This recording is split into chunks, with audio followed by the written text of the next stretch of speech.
I was down in the valley before love came and grabbed me.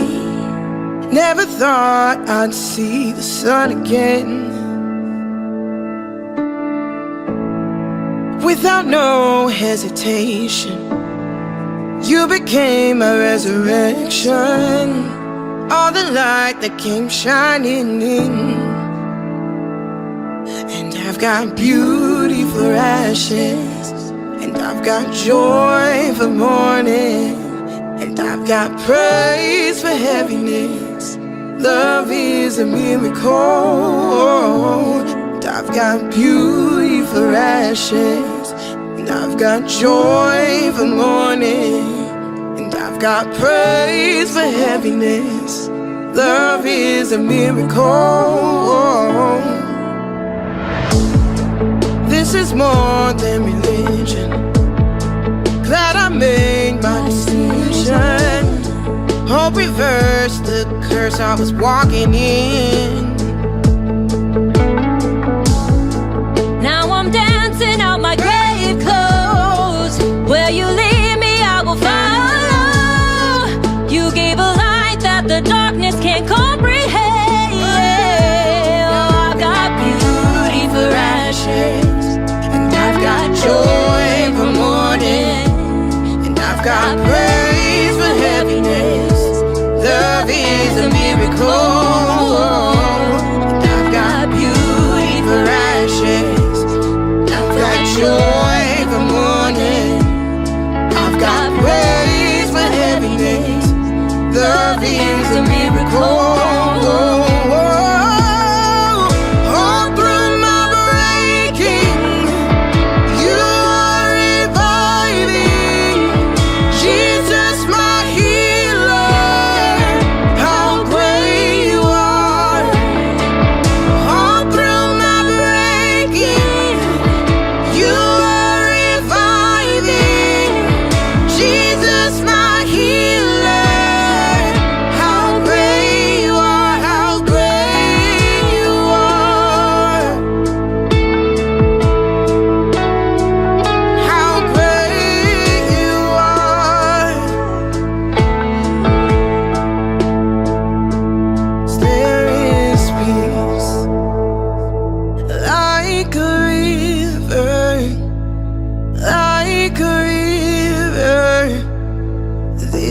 I know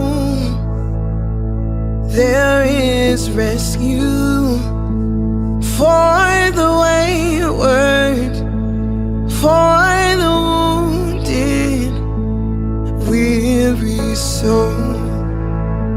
Oh.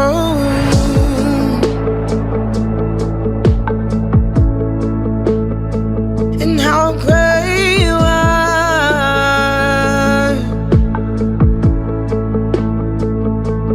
There is peace like a river, like a river. This I know. And there is rescue for the wayward, for the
ashes. And I've got joy for mourning, and I've got praise for heaviness.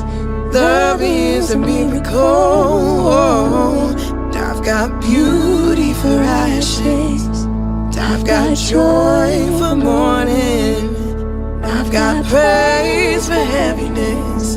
Love is a miracle.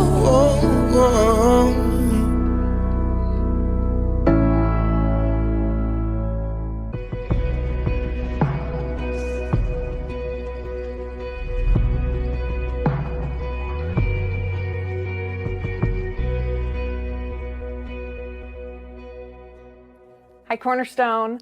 Well, we are now a few weeks past the halfway point of 2020. I feel like we should congratulate each other. Like, this has honestly been the longest 6 months of my life. I mean, I remember as last year was coming to a close, everyone was so pumped on how awesome 2020 would be. Like, so many holidays fell on the weekend. It's as if all the stars were aligning, but that quickly went out the window, didn't it?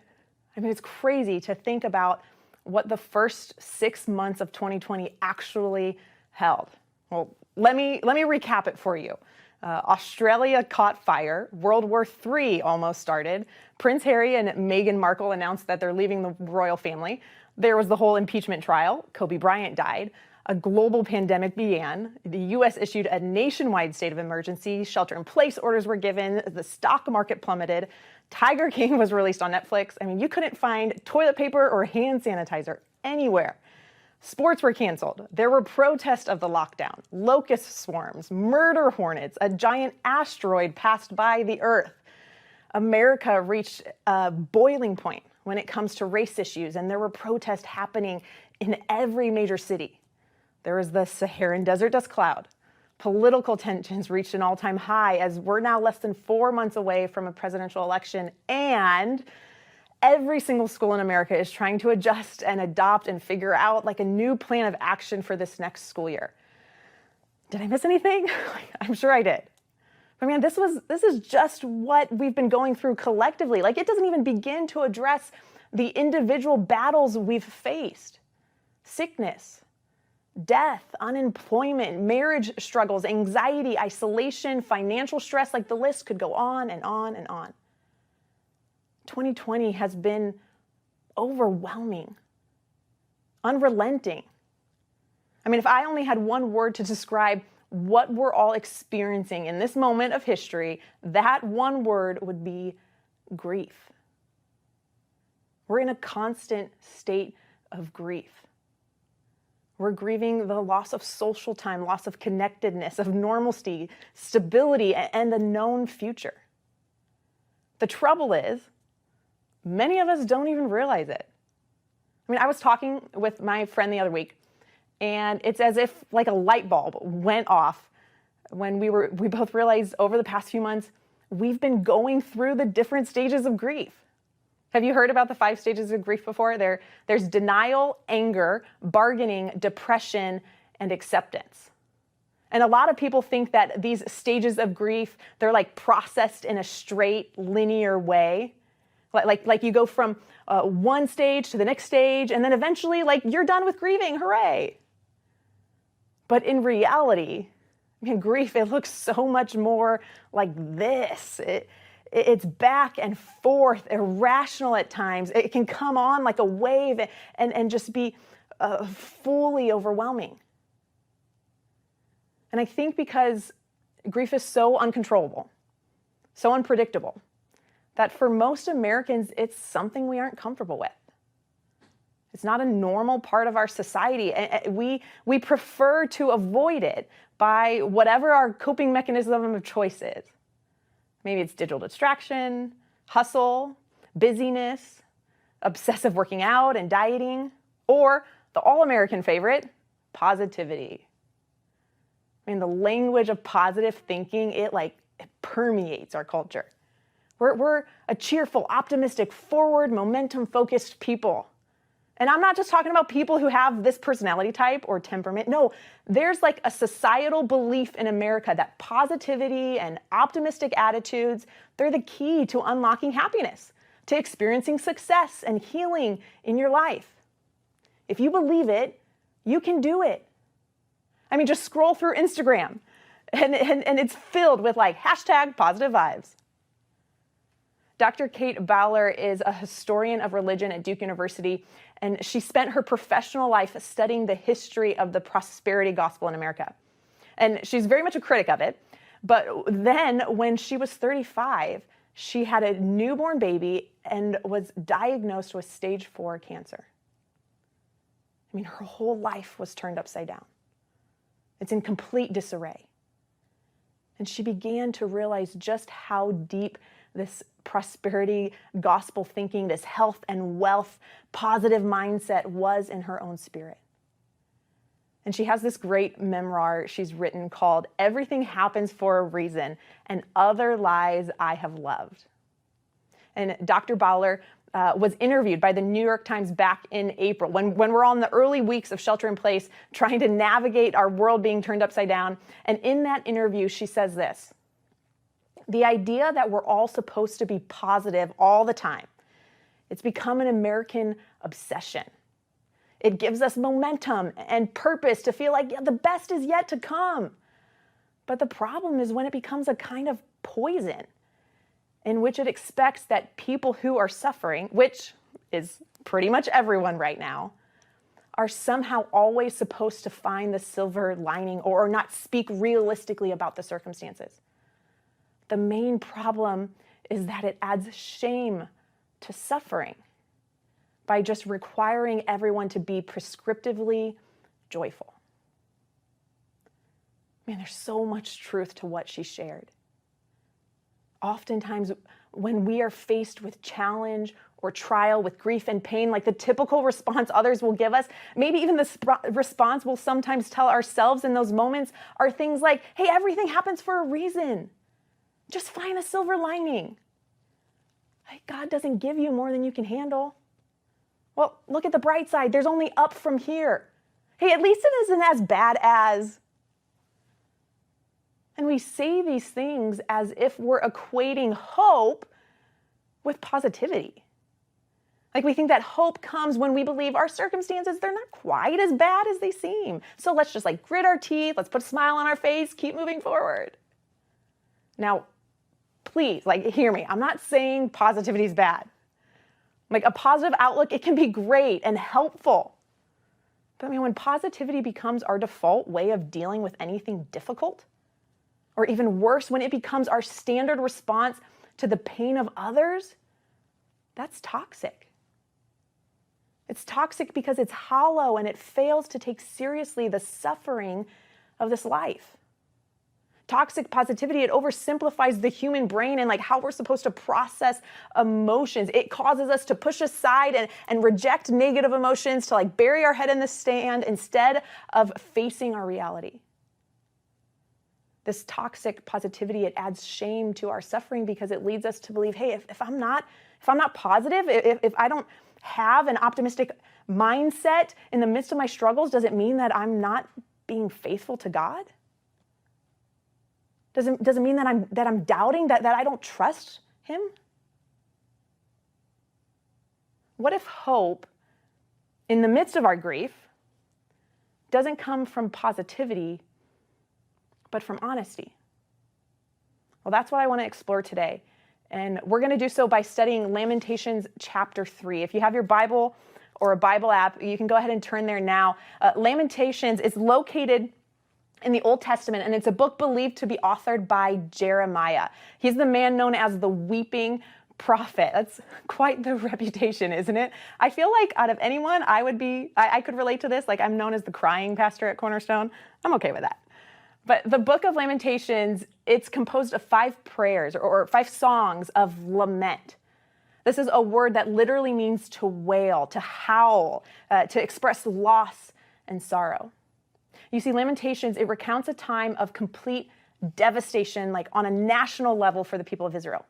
It's written post 587 BC when the Babylonians laid siege on the city of Jerusalem, literally like burning it down, destroying the temple. All the military, all the civil, all the religious leaders, they were either executed or they were carried away into captivity. Only the poorest of the poor in Israel were allowed to remain in the land, which by now it's just a place of complete desolation. Suffering, starvation, struggle, death, like this is the context of Lamentations. And Jeremiah, he begins chapter 3 by saying, I am the man who has seen affliction. Notice he doesn't say, I am a man who has seen affliction. No, he's saying, hey, if there's ever been anyone who's walked through difficulties, who's walked through trials, who's endured challenge and afflictions in life, I am that guy. And then Jeremiah spends 20 verses providing a thorough list of how he feels when it comes to the trials that he's experiencing. And maybe you can relate to some of these feelings. Jeremiah says, I've been driven into despair and darkness. He says, my flesh and my skin waste away. My bones are broken. He says, I'm drowning in bitterness and in tribulation. He says, I feel walled in. I'm carrying around heavy chains. I feel unheard, thwarted, lost. I mean, I've heard that from so many people nowadays where they just say, I just feel so lost. Jeremiah, he continues on and he says, I've been torn to pieces. I feel desolate, targeted. Everyone's out to get me. I'm shot up with the arrows of life. He says, I feel ashamed, taunted. It's as if my mouth is full of gravel. Man, this is a guy who knows how to complain poetically. Jeremiah says, I'm lacking peace. I've forgotten what happiness is. He says, all that I had hoped for is gone. And Jeremiah, he is lamenting with everything he has. He is wailing. He's howling out to God. He's showing us that when we are faced with pain and suffering, the expectation is not that we would be positive. The expectation is that we would be honest. Lamentations is for anyone who's found it difficult to be honest and forthright about the struggles we face in this life. Like Lamentations gives us the voice to say, actually, it's not okay. Everything is not okay. And it's in these times where we're supposed to do what Jeremiah did, and we lament. We cry out to God, and we express our pain and our grief in a completely honest way. The problem is, Christian culture in America today, it doesn't give us room to be honest in the midst of our suffering. I mean, the church in America is not comfortable with lament. We're comfortable with praise. We're comfortable with worshiping God because that's positive, but not lamenting God. But you see, this is part of the reason why the church is unable to make sense of God's goodness whenever life gets hard. It's why so many people doubt when they are going through struggles, because we haven't learned how to grieve. We haven't learned how to lament, to be honest with God when faced with adversity. Instead, we encounter trials of our own or even the pain of others, and we feel the need to defend God's goodness with shallow statements of positivity. Everything happens for a reason. Really? Like, tell that to someone who didn't get to hold their mom's hand as she passed away from COVID. God doesn't give you more than you can handle. Well, God must not be paying attention because I can't handle this. Well, look at the bright side. There's only up from here. Well, yeah, duh. I lost my job, and so did my husband, and my kids aren't in school, and I don't know how we're going to pay rent, but thanks for the encouragement. It's almost as if we feel we have to choose between being honest and being hopeful. Like we have to choose between being realistic about pain and suffering or being hopeful about God's goodness. Surely we can't do both, right? What if it were possible for honesty to coexist with hopefulness? Jeremiah, he laments before God.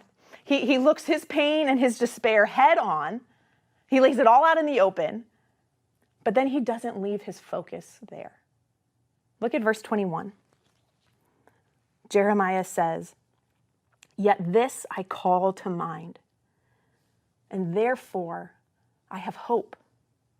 Because of the Lord's great love, we are not consumed, For his compassions never fail. They are new every morning. Great is your faithfulness. I say to myself, the Lord is my portion. Therefore, I will wait for him. The Lord is good to those who hope in him, to the one who seeks him. It is good to wait quietly for the salvation of the Lord. How could Jeremiah be experiencing all that he described in verses 1 through 20, the desolation, the despair, the pain, the heartache, and yet say, I still have hope? How is that possible?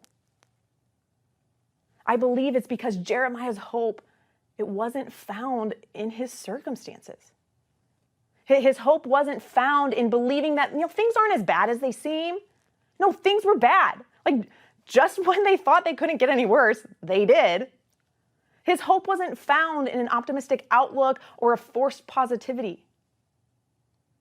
Church, here's what I want you to remember today. Hope isn't believing that things aren't as bad as they seem. It's trusting that God is as good as he says. Isn't it true that you and I, we infer the goodness of God from the good things that happen to us? We say, God's been very good to me, and then we give, X, Y, Z examples.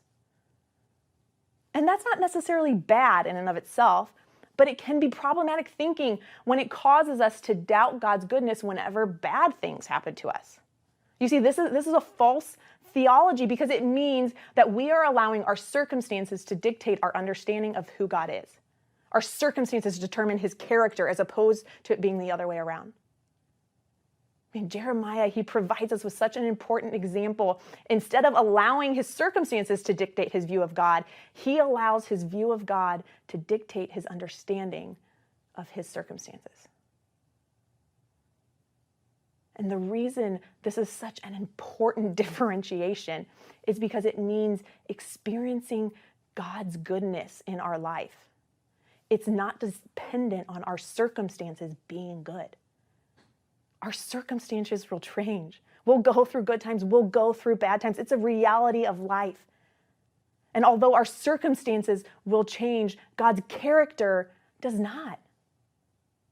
Author, poet, and Bible teacher Jackie Hill Perry, she says, if God's character changed or vacillated with every circumstance, he wouldn't be God. He'd be you. Oh man, that is such good news because it means that our hope, like regardless of the circumstances we're presently walking through, our hope is unshaken. It's unshaken when it's found in a God who is unchanging.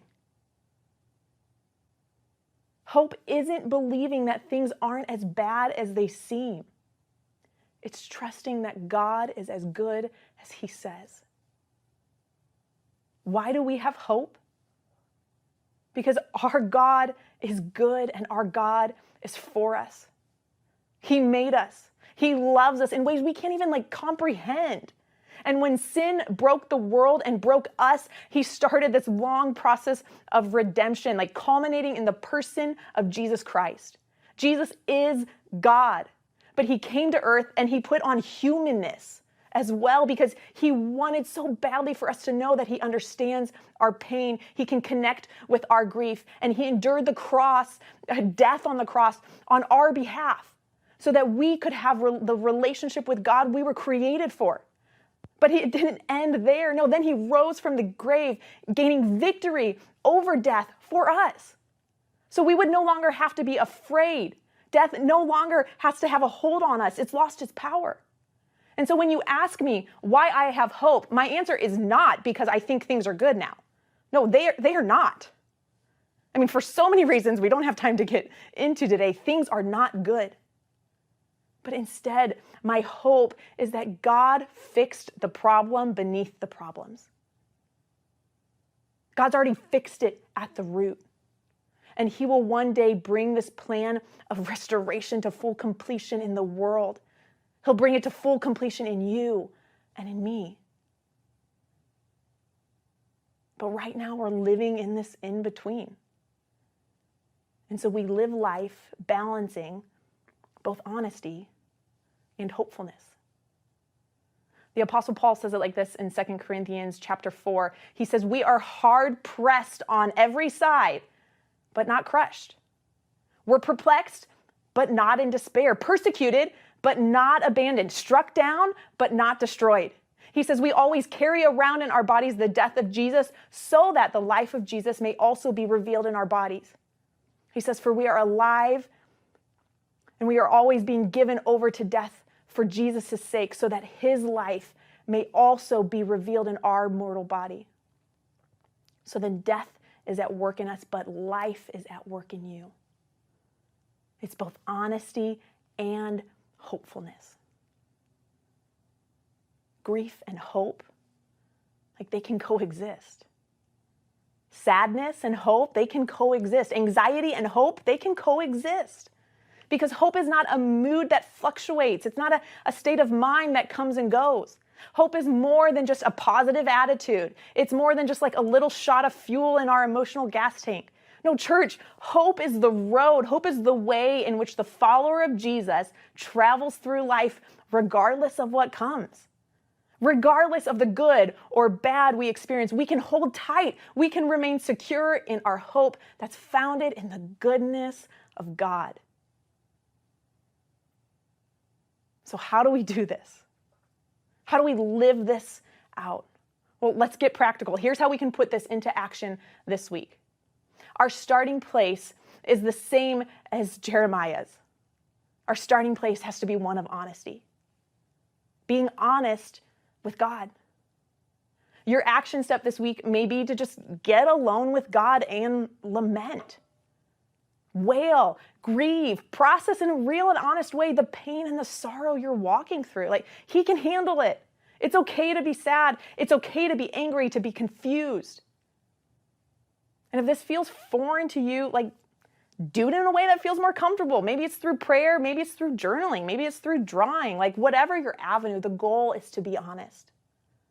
Honesty is such an important part of the grieving and the healing process. The second action step we can take is to be honest with others. Like, you aren't designed to walk through suffering alone. I know it's hard to be vulnerable. I know it's hard to be difficult to open up and expose pain, especially if it feels raw. But remember what Paul said, the language he used in 2 Corinthians 4. He says, we are hard pressed, but we're not crushed. We are perplexed, but we're not destroyed. It's not just you. No, we were created for community. We need safe people in our lives that we can process real doubts with. People we can share our prayer journal with and let them into the pain and grief that we're walking through. Would you be brave enough this week to reach out and be honest with others? Be honest with God. Be honest with others. But lastly, like Jeremiah, you don't have to leave your focus there. Spend time to recall to your mind the goodness of who God is. Because, man, it's there and it's there alone that will find a secure